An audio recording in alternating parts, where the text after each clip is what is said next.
बिस्मिल्लाहिर्रहमानिर्रहीम। अस्सलाम वालेकुम डियर स्टूडेंट्स, उम्मीद करता हूँ आप सब खैरियत से होंगे। आज हम 7th क्लास की साइंस पढ़ेंगे। कल हमने पढ़ा था रिस्पायरेटरी सिस्टम, पढ़ा था ह्यूमन रिस्पायरेटरी सिस्टम। तो रिस्पायरेटरी सिस्टम क्या है? सांस का अमल जो है जिन अज़ाओं से, जिन सिस्टम से कंट्रोल होता है उसको क्या कहते हैं? रिस्पायरेटरी सिस्टम कहते हैं। उसमें जो मेन आर्गन्स हैं जो काम करते हैं या जो बहुत ज़्यादा अहम आर्गन है वो क्या है?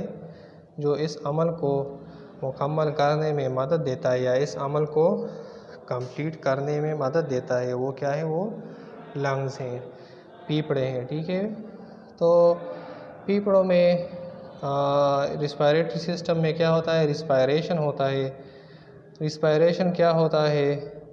रिस्पायरेशन बेटा होता है ऑक्सीजन की इनटेक और कार्बन डाइऑक्साइड की एक्सहेल या एक्सपेलेशन या एक्सपेलिंग को रिस्पायरेशन कहते हैं। रिस्पायरेशन किसे कहते हैं? सांस को अंदर खींचना, इसको या सांस को अंदर खींचना और सांस को बाहर निकालने के अमल को क्या कहते हैं बेटा?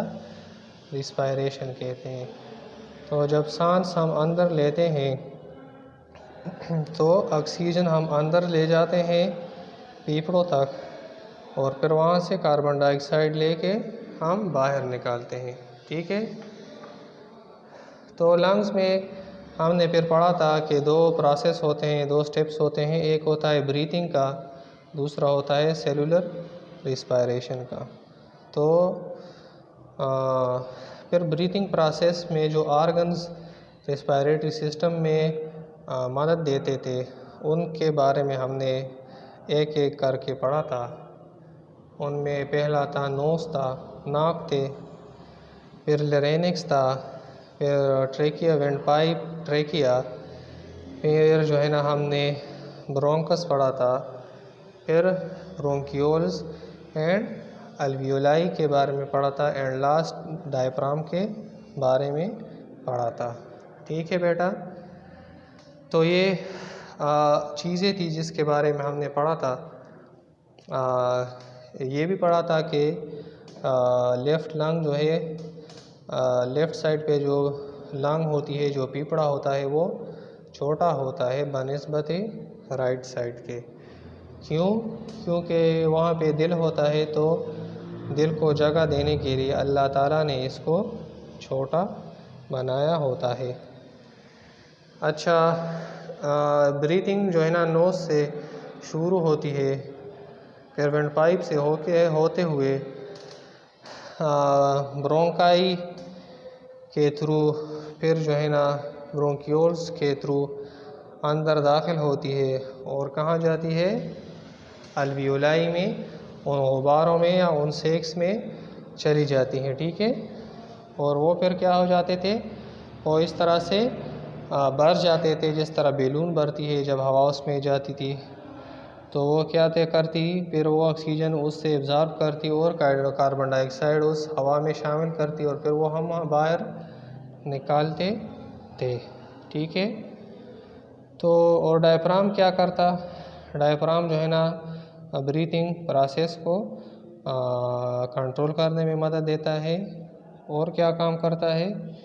और पेट को सीने से अलहदा करता है। ठीक है बेटा, तो ये डायफ्राम का काम था। अच्छा, ऑक्सीजन की लेवल के बारे में पढ़ा था कि अगर बॉडी में ऑक्सीजन की लेवल कम हो जाए तो उसको हाइपॉक्सिया कहते हैं, जो ख़तरनाक होती है और मौत भी वाक़ई हो सकती है। और दूसरा कंडीशन पड़ा था एनॉक्सिया, जो मुकम्मल ऑक्सीजन की कमी हो या मुकम्मल ऑक्सीजन गायब हो, तो उस कंडीशन को कहते हैं, बॉडी कंडीशन को एनॉक्सिया, जिससे मौत वाक़ई हो जाती है। ठीक है, आज हम पढ़ेंगे मैकेनिज़्म।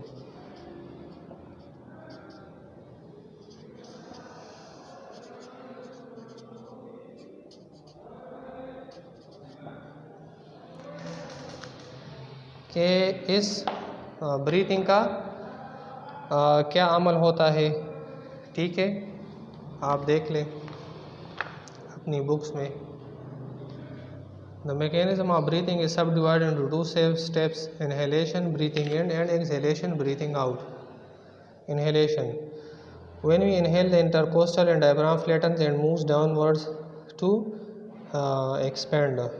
ठीक है, to expand the thoracic chest cavity. The intercostal muscles help the ribcage to move upward and outward. This increase in size decreases the internal air pressure, so the air from the outside rushes from the nose and mouth into the lungs to maintain the balance in air pressure. Exhalation. When we exhale, the intercostal muscles present between the ribs and diaphragm relax to resume the original shape of the thoracic cavity. The diaphragm moves upward and the intercostal muscles move the rib cage downward and inward. This reduces in size, increases the external air pressure, and thus air from the inside pushes outward the lungs to maintain the balance in pressure. ठीक है, माने क्या है इसका? बेटा mechanism of breathing जो है ना डिवाइड है 2 स्टेप्स में। पहला कौन सा है? इनहेलेशन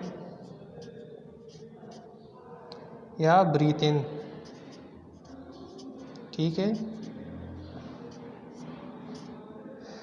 दूसरा क्या प्रोसेस है बेटा? दूसरा है एक्सहेलेशन, ब्रीथिंग आउट या ब्रीथ आउट। ठीक है,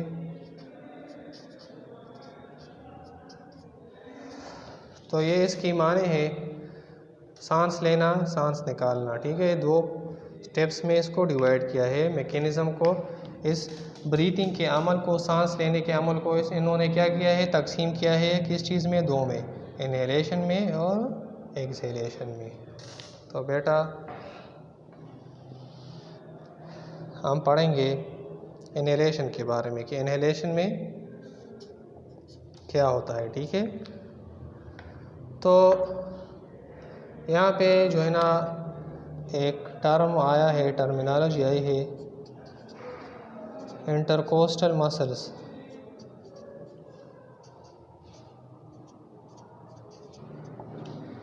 ये वो मसल्स होते हैं जो अटैच होते हैं किस चीज़ के साथ? रिब्स के साथ। जैसे हम रिब्स क्या हैं? जिसे पुश्तो में हम क्या कहते हैं? पुख्तई। ठीक है, तो ये वो मसल्स होते हैं इंटरकोस्टल मसल्स जो क्या होता है? रिब्स के साथ अटैच होता है और रिब केज को, इन रिब्स की जो पिंजरी होती है उसको क्या करती है? वो उसको ऊपर और बाहर की तरफ ले जाती है और अंदर की तरफ ले जाती है। ठीक है, जिस तरह से ये मसल है, उंगली का ये मसल है, इसमें यहाँ पे जो मसल्स है, ठीक है, वो क्या काम करती हैं? जब मैं मसल्स को कॉन्ट्रैक्ट करता हूँ तो ये इस तरह से इनवर्ड आ जाती है। ठीक है, और अंदर की तरफ कॉन्ट्रैक्ट हो जाती है। ठीक है, जब मैं रिलैक्स करता हूँ तो ये क्या हो जाता है? सीधा स्ट्रेट हो जाता है और इस पोजीशन में आ जाता है। तो बेसिकली ये रिब्स को क्या करती है? फ़र्ज़ करें ये रिब्स है, इस डायरेक्शन में ये रिब्स है, इस तरह से पड़ी है, इंटरकोस्टल मसल इसके साथ अटैच हैं। जब हम सांस लेते हैं तो ये क्या करते हैं? एक्सपेंड हो जाते हैं और रिब्स क्या हो जाती हैं? इस तरह से बाहर की तरफ चली जाती हैं। ठीक है, और जब हम सांस लेते हैं तो इंटरकोस्टल मसल जो है ना वो क्या हो जाते हैं? वो इस तरह से कॉन्ट्रैक्ट हो जाते हैं और इसको क्या करते हैं? अंदर की तरफ ले जाते हैं। ठीक है, तो ये इनका काम है, इंटरकोस्टल मसल्स का रिब केज को कंट्रोल करता है। ठीक है, अच्छा, इनहेलेशन में क्या होता है? डायफ्राम जो हमने पढ़ा था, ठीक है, वो फ्लैटन्स हो जाता है। फ्लैटन मीन वो हमवार हो जाता है और कहाँ पे चला जाता है? डाउनवर्ड चला जाता है। ठीक है, देखें आप, ये एक्सटर्नल इंटरकोस्टल मसल्स हैं, ये बुक में आप ज़रा देखें, ये इंटरकोस्टल मसल्स हैं ये। ठीक है, ये डायफ्राम है। जब हम सांस लेते हैं तो डायफ्राम कहाँ से आ जाता है, ये रेड कलर का डायफ्राम है, इस तरह से जो है ये डायफ्राम है, ये नीचे आ जाता है ये डायफ्राम, ठीक है। जब हम सांस लेते हैं ये नीचे आ जाता है और क्या हो जाता है, जब आप सांस लेते हैं तो आपका सीना जो है ना वो क्या हो जाता है, वो उभर जाता है, उसमें उसकी साइज़ जो है ना वो बढ़ जाती है और वो ऊपर की तरफ जो है ना वो उभर जाती है।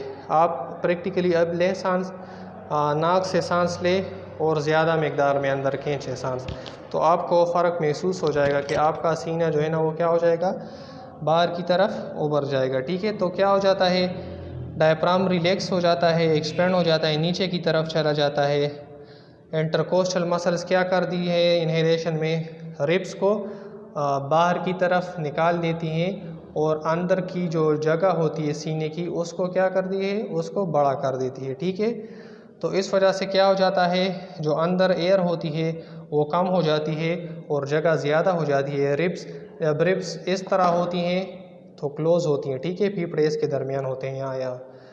जब आप सांस लेते हैं तो क्या हो जाता है, इंटरकोस्टल मसल्स जो है ना वो रिब्स को क्या करती हैं, इस तरह से ऊपर कर देती हैं और खुला कर देती हैं, तो जगह यहाँ पे ज़्यादा हो गया तो एयर प्रेशर, जो लंग्स में एयर होती है वो कम हो जाती है, तो क्या हो जाती है, बाहर से हवा ज़्यादा अंदर आ जाती है, ठीक है।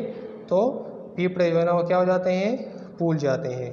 जब हम सांस बाहर लेते हैं तो इंटरकोस्टल मसल जो रिब्स के साथ अटैच होते हैं वो क्या हो जाते हैं, वो इस तरह से इनवर्ड आ जाते हैं, अंदर की तरफ आ जाते हैं। तो क्या हो गया, यहाँ पे जो सांस थी, जो फेफड़े भरे थे सांस से, वो एयर को ये क्या करेगा, इस तरह से प्रेस करेगा और क्या हो जाएगा, अगर आप किसी गुब्बारे में एयर हो और उसका जो सर हो उसको आपने बांधा नहीं हो और अगर आप नीचे से इसको प्रेस करेंगे तो हवा निकलेगी ना ऊपर से, तो इस तरह से जब रिब्स इस तरह क्लोज हो जाएंगी, फासला के दरमियान कम हो जाएगा, आपस की एक दूसरे की तरफ नज़दीक हो जाए तो ये फासला कम हो जाता है और सांस क्या हो जाता है, बाहर की तरफ निकल जाता है, ठीक है बेटा। तो ये इन्हेलेशन और एक्सहेलेशन प्रोसेस थी। इन्हेलेशन में क्या होता है, डायफ्राम सीधा हो जाता है, इंटरकोस्टल मसल्स जो है ना रिब्स को क्या करती हैं, रिब्स को खुला कर देती हैं और ऊपर की तरफ धकेल देती हैं और यहाँ पे कैविटी खाली जगह ज़्यादा हो जाती है, तो सांस अंदर की तरफ दौड़े चले आती है। और जब इंटरकोस्टल मसल्स और डायफ्राम ऊपर की तरफ चला जाता है तो ये क्या करता है, ये रिब्स को ये पुख्तियाँ या पुख्तई चिकमिली वो क्या करते हैं, इनको क्लोज कर देते हैं और ये क्या हो जाती है, सांस को बाहर धकेल देती हैं। तो ये मैकेनिज़्म था किस चीज़ का, ब्रीथिंग का मैकेनिज़्म था, इन्हेलेशन और एक्सहेलेशन था, ठीक है बेटा। तो इन्हेलेशन में क्या होता है, चेस्ट कैविटी इंक्रीज़ हो जाती है, एयर प्रेशर कम हो जाती है और क्या हो जाती है, इसकी जो पॉइंट्स हो वो क्या है, चेस्ट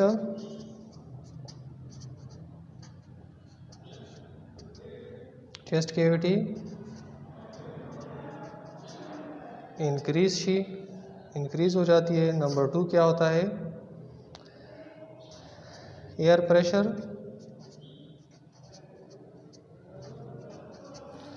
इनसाइड वो क्या हो जाती है, रिड्यूसेस, ठीक है। वो क्या हो जाती है, एयर प्रेशर अंदर कम हो जाती है, इस तरह बाहर से प्रेशर ज़्यादा प्रेशर में हवा अंदर आती है और अंदर की और बाहर की हवा को बैलेंस करती है। तीसरा क्या होता है, इसमें तीसरा जो हमारे पास है, अच्छा ये 2 पॉइंट अहम है, डायफ्राम, अच्छा डायफ्राम इसमें क्या होता है,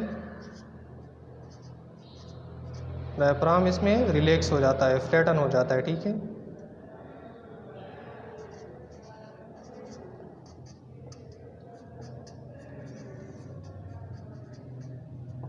ये इन्हेलेशन प्रोसेस के पॉइंट्स है, ठीक है। एक्सहेलेशन के भी मैं लिख देता हूँ, एक्सहेलेशन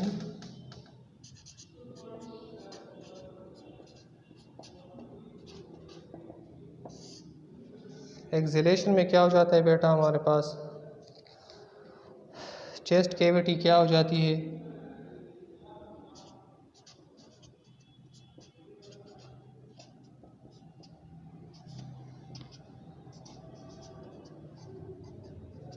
जिस तरह रेस्ट हालत में होती है उसी हालत में हो जाती है। ठीक है।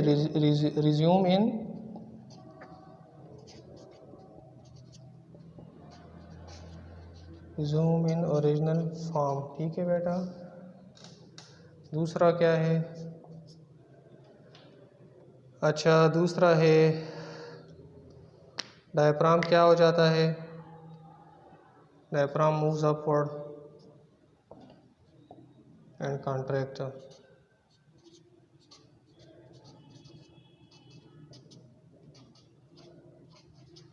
क्या हो जाता है, डायफ्राम मूव्स अपवर्ड। ठीक है। और तीसरा हमारे पास क्या है, एयर प्रेशर इनसाइड, वहाँ पे प्रेशर कम था, यहाँ पे क्या हो जाएगा, इंक्रीजेस। ठीक है बेटा। यहाँ पे एयर प्रेशर क्या हो जाएगा, इंक्रीज हो जाएगा। इस वजह से बाहर का प्रेशर जो एयर का है वो कम हो जाएगा। तो हमने पढ़ा है कि हवा उस जगह से उस जगह जाती है जहाँ हाई प्रेशर जोन से लो प्रेशर जोन तक हवा जाती है। तो जहाँ पे हवा का प्रेशर कम हो तो हवा उस जगह से आएगी जहाँ पे हवा का प्रेशर ज़्यादा हो। तो यहाँ पे प्रेशर इंक्रीज़ हुआ अंदर इनसाइड चेस्ट में, और बाहर प्रेशर कम है हवा का, तो सांस जो है ना वो क्या होगी, बाहर आएगी। ठीक है। अच्छा बेटा, उमूमन जो है जब नया बच्चा पैदा हो जाता है, जब छोटा बच्चा होता है, दूध पीने वाला बच्चा होता है, वो 1 मिनट में कितनी दफ़ा सांस लेता है,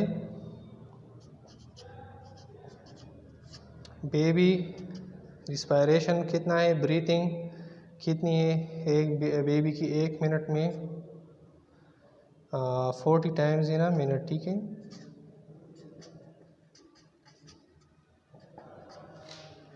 एक बेबी 1 मिनट में 40 दफ़ा सांस लेता है। ठीक है। इसके अलावा जो एडल्ट होते हैं, बालिग लोग होते हैं, वो बेटा कितनी दफ़ा सांस लेते हैं 1 मिनट में, वो लेते हैं 12 से 16 टाइम्स तक। ठीक है। 12 या 16 दफ़ा वो क्या लेता है बेटा, सांस लेता है। ठीक है। 1 मिनट में। इसके अलावा जब आप सोते हैं तो हर 30 मिनट के बाद आप क्या करते हैं, आप करवट बदलते हैं। किस चीज़ के लिए, सांस के अमल को कंट्रोल करने के लिए या बैलेंस करने के लिए आप क्या करते हैं, हर 30 मिनट के बाद करवट बदलते हैं। ठीक है। तो ये हमारा आज का टॉपिक हुआ। कल हम इंशाअल्लाह सेलुलर रिस्पायरेशन के बारे में पढ़ेंगे। ये तो ब्रीथिंग के हवाले से हमने पढ़ी कि ब्रीथिंग किस तरह होती है। कल हम इंशाअल्लाह सेलुलर रिस्पायरेशन के बारे में पढ़े थे, जो रिस्पायरेटरी सिस्टम का एक हिस्सा है। ठीक है। जो लंग्स में होती है, उसके बारे में हम इंशाअल्लाह डिटेल से पढ़ेंगे कि वो क्या चीज़ होती है और उसमें क्या क्या होता है। ठीक है। तो ये आप आज का आपका टॉपिक हुआ। अगर किसी जगह समझ नहीं आई हो या कन्फ्यूजन हो तो आप मुझसे पूछ ले उस चीज़ का, मैं उसको आसानी से और आसान अल्फाज में एक्सप्लेन करने की कोशिश करूँगा। ठीक है। अच्छा, आप जो है ना होमवर्क मैं आपको दे रहा हूँ, ये वाली डायग्राम जो है ना, ये क्या करें आप, ये आप अपनी नीट कापीज़ में बना लें। ठीक है। ह्यूमन रिस्पायरेटरी सिस्टम का ये डायग्राम आप नीट कापीज़ में लिख लें, साइंस की कापी में आप बना लें। ठीक है। साफ साफ और अच्छा बनाएं ताकि देखने में अच्छा आए, नज़र आए। ठीक है। ओके स्टूडेंट्स, आपका जो है ना टॉपिक ख़त्म हो गया। क्वेश्चन हो तो पूछ ले। तब तक के लिए अपना बहुत ख्याल रखिएगा, दुआओं में याद रखिएगा। शुक्रिया। अल्लाह हाफ़िज़।